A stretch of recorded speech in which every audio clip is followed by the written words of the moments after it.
Evangelio de hoy, viernes, 15 de mayo del 2026. Primera lectura. Lectura del libro de los Hechos de los Apóstoles, capítulo 18, versículos 9 al 18. En aquellos días, Pablo tuvo una visión nocturna en Corinto, en la que le dijo el Señor: no tengas miedo. Habla y no calles, porque yo estoy contigo y nadie pondrá la mano sobre ti para perjudicarte. Muchos de esta ciudad pertenecen a mi pueblo.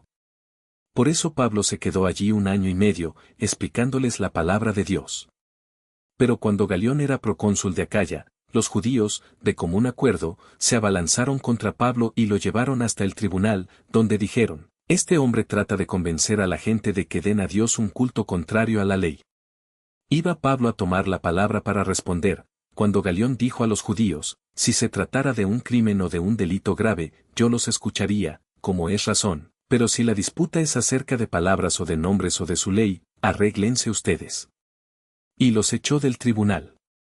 Entonces se apoderaron de Sóstenes, jefe de la sinagoga, y lo golpearon delante del tribunal, sin que Galión se preocupara en lo más mínimo. Pablo se quedó en Corinto todavía algún tiempo. Después se despidió de los hermanos y se embarcó para Siria, con Priscila y Aquila. En Cencrea se rapó la cabeza para cumplir una promesa que había hecho. Palabra de Dios. Te alabamos, Señor. Salmo responsorial. Dios es el Rey del universo. Aleluya. Aplaudan, pueblos todos, aclamen al Señor, de gozo llenos, que el Señor, el Altísimo, es terrible, y de toda tierra, Rey supremo. Dios es el Rey del universo.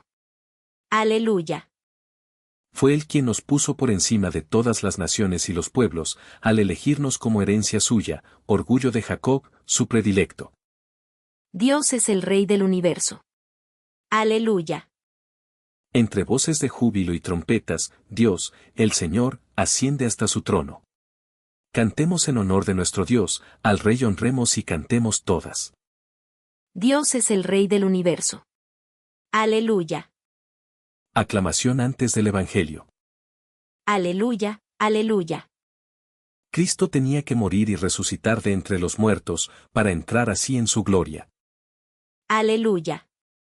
Lectura del Santo Evangelio según San Juan, capítulo 16, versículos 20 al 23. En aquel tiempo, Jesús dijo a sus discípulos: les aseguro que ustedes llorarán y se entristecerán, mientras el mundo se alegrará. Ustedes estarán tristes, pero su tristeza se transformará en alegría. Cuando una mujer va a dar a luz, se angustia, porque le ha llegado la hora, pero una vez que ha dado a luz, ya no se acuerda de su angustia, por la alegría de haber traído un hombre al mundo. Así también ahora ustedes están tristes, pero yo los volveré a ver, se alegrará su corazón y nadie podrá quitarle su alegría. Aquel día no me preguntarán nada. Palabra del Señor. Gloria a ti, Señor Jesús.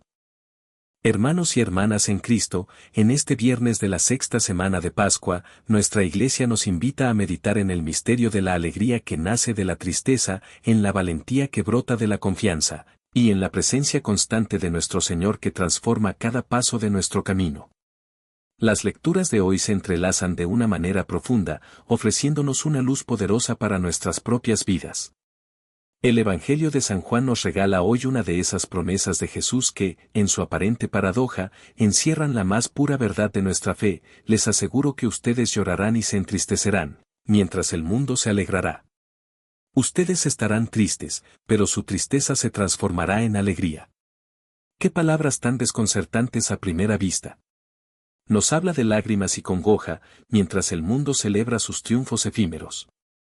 Pero Jesús no se queda ahí, inmediatamente nos abre la puerta a una esperanza que lo abarca todo: esa tristeza se transformará en alegría. Para ilustrar esta verdad, Jesús recurre a la imagen sublime de una mujer que está a punto de dar a luz. La angustia del parto es real, intensa, abrumadora. Es un momento de dolor y prueba que parece no tener fin. Sin embargo, en el instante mismo en que la vida nueva llega al mundo, toda la angustia se disipa, se olvida, se transfigura en una alegría tan inmensa y pura que no hay dolor que pueda comparársele. Es la alegría de traer un ser humano al mundo, la alegría de la vida que vence a la prueba. Así, nos dice Jesús, también nosotros estaremos tristes por su partida inminente, pero pronto Él volverá a verlos, y esa visión, ese reencuentro, encenderá en ustedes una alegría que nadie podrá quitarles. Esta es la alegría pascual, la alegría de la resurrección que sigue a la cruz, la alegría del Espíritu Santo que viene a habitar en nosotros. Y es precisamente esta promesa la que vemos hacerse carne en la vida de San Pablo, tal como nos relata la primera lectura de los Hechos de los Apóstoles. Pablo se encuentra en Corinto, una ciudad cosmopolita, llena de vida, pero también de vicios y desafíos para la joven comunidad cristiana.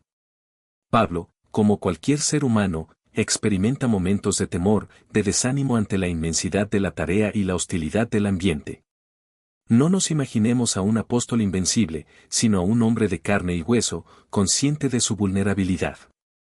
Y es en ese momento de necesidad, en una visión nocturna, donde el Señor se le aparece para replicar, de alguna manera, el mensaje de consuelo que Jesús dio a sus discípulos: no tengas miedo. Habla y no calles, porque yo estoy contigo y nadie pondrá la mano sobre ti para perjudicarte. Muchos de esta ciudad pertenecen a mi pueblo. ¡Qué consuelo tan profundo! Pablo se siente, sin duda, como aquellos discípulos que Jesús advirtió que llorarían y se entristecerían. Pero la palabra del Señor disipa el miedo, infunde coraje y le recuerda a Pablo que no está solo, que la misión no es suya, sino de Cristo, y que Él es quien abre los corazones. La promesa de que muchos de esta ciudad pertenecen a mi pueblo es la garantía de que su esfuerzo no será en vano, que a pesar de las dificultades y la aparente esterilidad, la semilla de la palabra germinará. Pablo, fortalecido por esta visión, se quedó en Corinto 1 año y medio. Este tiempo prolongado no fue un periodo exento de problemas. Vemos cómo los judíos, impulsados por la hostilidad, se abalanzan sobre él y lo llevan ante el tribunal de Galión. Intentan usar la ley para condenarlo, para silenciar la voz del Evangelio. Imaginen la tensión, el peligro inminente, el dolor de la incomprensión y la persecución. Es la tristeza, la angustia que precede al parto de una nueva comunidad. Pero, ¿qué sucede? La protección del Señor se manifiesta de una manera inesperada. Galión, el procónsul, con una indiferencia que en este caso resulta providencial, se niega a inmiscuirse en una disputa que él considera una cuestión interna de los judíos. Si la disputa es acerca de palabras o de nombres o de su ley, arréglense ustedes, dice, y los expulsa del tribunal. Lo que parece un acto de desinterés político, se convierte en un instrumento de la divina providencia para proteger a Pablo y permitir que el Evangelio siga su curso. Incluso el incidente subsiguiente, donde Sóstenes es golpeado, aunque doloroso, no detiene la obra de Dios. Pablo, una vez más, permanece un tiempo más, y solo después de cumplir su promesa y consolidar la comunidad, se embarca hacia Siria. Su tristeza y su miedo iniciales se han transformado en la alegría y el fruto de una misión exitosa, confirmando que la mano de Dios estuvo con él. Hermanos y hermanas, ¿cómo resuena todo esto en nuestra vida cotidiana? ¿Acaso no experimentamos también nosotros momentos de miedo, de desánimo, de tristeza? A veces, la hostilidad del mundo hacia los valores del Evangelio puede ser abrumadora. Las presiones para callar nuestra fe, para conformarnos a ciertas ideologías contrarias al mensaje de Cristo, son constantes.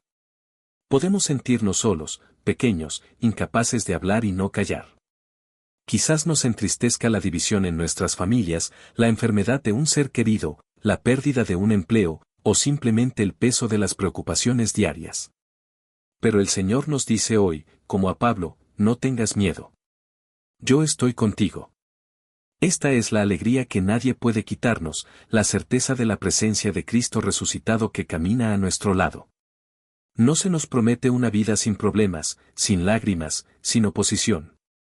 De hecho, Jesús nos advierte lo contrario, llorarán y se entristecerán. Pero se nos promete que toda tristeza, si la vivimos unidos a Él, se transformará.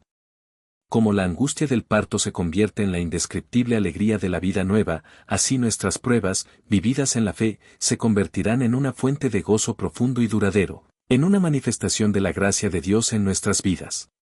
Se nos llama a tener la valentía de Pablo, no una valentía nacida de nuestra fuerza, sino de la confianza en la presencia de Dios. Se nos invita a hablar y no callar, no necesariamente con grandes discursos, sino con el testimonio coherente de nuestra vida, con la caridad hacia el prójimo, con la esperanza que irradiamos en medio de las dificultades. Cada vez que superamos un miedo por amor a Cristo, cada vez que ofrecemos nuestra tristeza al Padre, cada vez que perdonamos o extendemos una mano, estamos viviendo la promesa de Jesús. Nuestra tristeza se transforma en alegría. La alegría que Jesús nos ofrece no es una emoción superficial, sino una paz profunda que brota de la comunión con Él. Es la alegría de saber que, a pesar de las tribulaciones, Dios está obrando en nosotros y a través de nosotros. Como el salmista nos invita hoy, aplaudan, pueblos todos, aclamen al Señor, de gozo llenos, que el Señor, el Altísimo, es terrible, y de toda tierra, Rey Supremo. Esta es la certeza de que Dios reina, de que su plan se cumple, y que al final, la alegría de la resurrección prevalece sobre toda tristeza. Por ello, hermanos, los invito hoy a mirar sinceramente en su corazón. ¿Qué miedos los paralizan? ¿Qué tristezas los oprimen? ¿Qué situaciones los invitan a callar su fe? Entreguémoslas todas al Señor. Confiemos en su promesa, yo los volveré a ver, se alegrará su corazón y nadie podrá quitarle su alegría.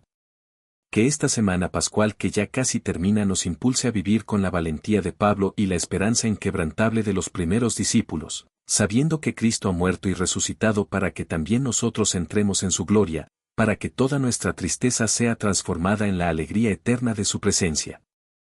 Oremos, Señor Jesús, te damos gracias por tu palabra que nos ilumina y nos consuela.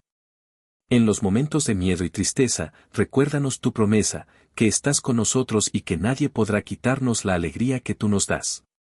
Danos la valentía de San Pablo para hablar y no callar, para ser testigos de tu amor en el mundo. Transforma nuestras penas en gozo y haz de nuestra vida un canto de alabanza a tu nombre. Amén.